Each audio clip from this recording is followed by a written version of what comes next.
Ang sabi po ng Mark 11:24-26. Kaya nga, sinasabi ko sa inyo, ang lahat ng bagay na inyong idinalangin at hiningi, magsipanampalataya kayo na inyo nang tinanggap at nakamtan.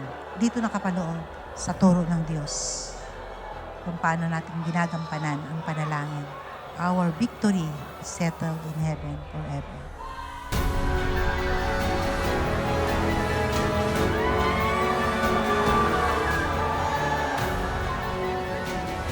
May dalawa o tatlo na nagkatipon sa kanyang pangalan, ang Diyos ay nasa ating kalagitnaan. Hinihingi ng Diyos ang faith sa ating buhay, sa oras at araw na yan.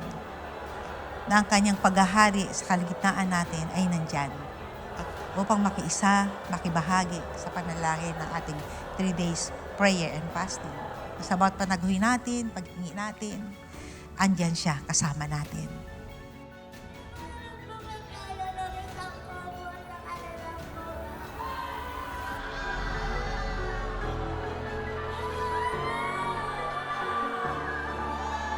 Napuspos po ako ng Espiritu Santo at tuloy-tuloy po yung pag-pray ko in the Spirit. Natural na sa atin na i-encounter yung Lord. Pero this time, iba yung pagdalaw ng Lord. Talagang ramdam na ramdam mo yung kapal ng kalwalatian ng Lord. Sa pagpasok pa nga lang po natin, pag-load po natin sa sama-sama pananalangin is nandiyan na po agad yung kabigatan po na binigay po ng Lord. Yung naranasan po natin sa pananalangin is higit po sa nakalipas. Hindi po natin ma-explain yung pagdalaw po ng Lord.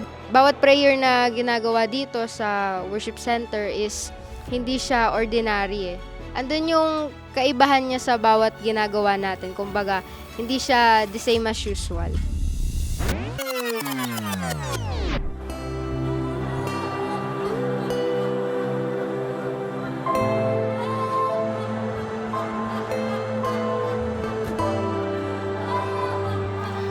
Sabi niya, ganito kayo manalangin, Ama namin na sa langit, sambahin nawa ang iyong pangalan. Dumating nawa ang iyong kaharian. Masunod nawa ang iyong kalooban dito sa lupa, tulad ng nasa langit. Bigyan mo kami ng aming kakainin sa araw-araw. At patawarin kami sa aming mga kasalanan tulad ng pagpapatawad namin sa mga nagkakasala sa amin.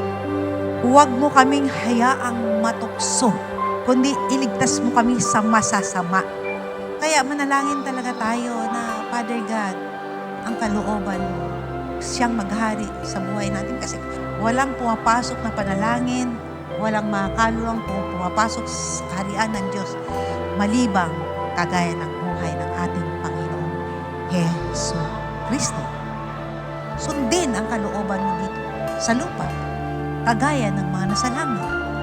Kaya nga, bago dumating ang rapture of the church, mahaba man ang ginagawa natin ngayon, parang naiinip na kayo. Mag-antay lang kayo. Dahil kinikinsing pa na rin yung kalooban natin. At dun po sa pagtayo po ng babae ng Diyos ay mas lalo ko pong naunawaan ang kahalagahan po ng pananalangin po, pag-aayuno po sa lugar pong ito. Na hindi lang po basta manalangin, hindi lang po basta nagagather po, kundi po kailangan po hingiin po natin yung pinakapuso ng Lord. Talagang pinaunawa niya po sa ating kahalagahan ng pananalangin. Talagang bago tayo manalangin, kailangan po palinis po natin yung puso natin sa Lord. Malibang maging malinis tayo sa harapan ng Diyos, tsaka lang sasagutin ng Lord, maririnig ng Lord yung bawat pananalangin po natin.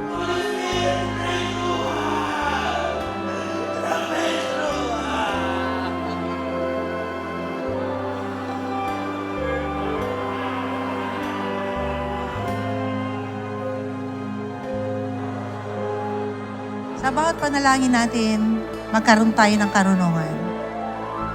Sa bawat panalangin natin, lalo na ang pagtawag sa ating Ama at selyuhan natin sa pangalan ng Panginoon Jesus. Pag sinabing Ama, kailangan nasa langit, na gumawa ng langit at lupa.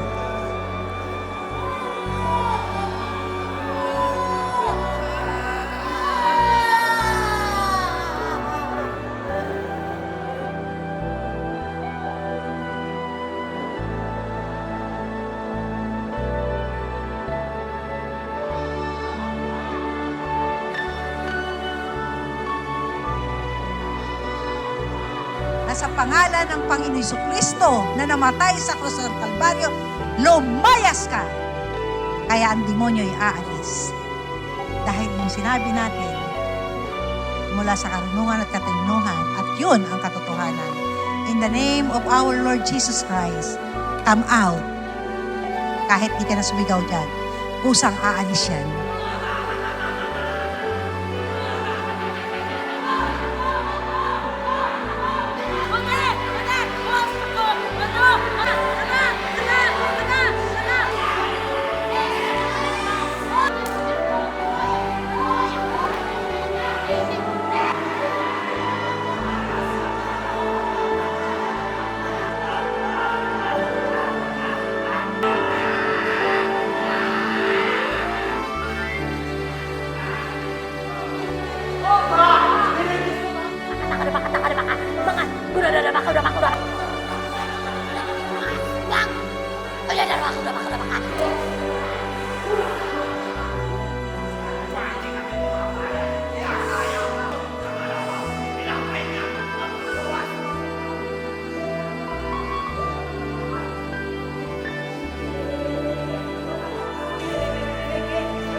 Amang Diyos na makapangyarihan sa lahat.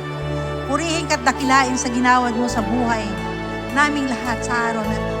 Sa 3 araw ng panalangin at pag-aayuno, nawala pansamantala ang kalakasan.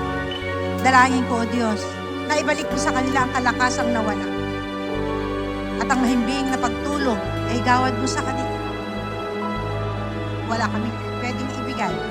Pero pag ikaw po ang magbibigay, kagaya ng inaawit nila, O Diyos, palitan mo ito, Father God, at selyohan mo na yung banal na dugo mula sa krus ng Kalbaryo na dumaloy sa iyong buhay. O Panginoong Jesucristo na makapangyarihan sa lahat, patuloy mong pagpalain at ang ginawa nila, O Diyos, ibaba mo sa kanilang pamilya bilang gantimpala sa ginawa mo sa kanilang buhay. Minsan pa, I bless you in the name of our Lord Jesus Christ and say, and say,